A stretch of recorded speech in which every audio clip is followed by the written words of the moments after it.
أعوذ بالله من الشيطان الرجيم. بسم الله الرحمن الرحيم.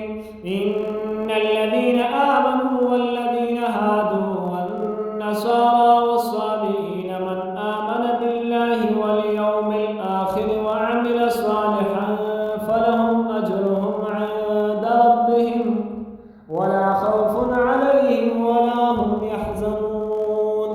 وإذ أخذنا ميثاقكم ورفعنا فوقكم الطور خذوا ما آتيناكم بقوة واذكروا ما فيه لعلكم تتقون ثم توليتم من بعد ذلك فلولا فضل الله عليكم ورحمته لكنتم من الخاسرين.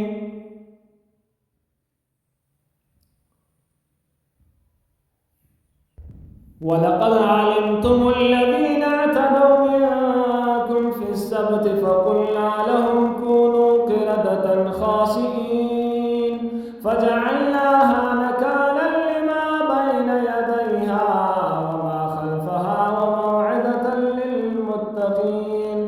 وإذ قال موسى لقومه إن الله يأمركم أن تذبحوا بقرة قالوا أتتخذنا هزوا قال أعوذ بالله أن أكون من الجاهلين. قالوا ادع لنا ربك يبين لنا ما هي قال إنه يقول إنها بقرة لا فارض ولا بكر عوان بين ذلك فافعلوا ما تؤمرون.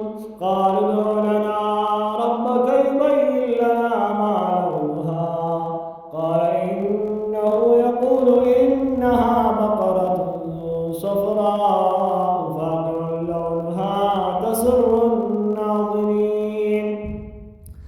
قالوا ادع لنا ربك يبين لنا ما هي إن البقرة شابه علينا وإنا إن شاء الله لمهتدون.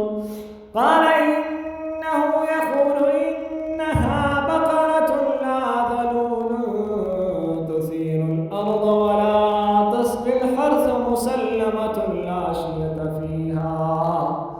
قالوا الآن جئت بالحق فذبحوها وما كانوا يفعلون. صدق الله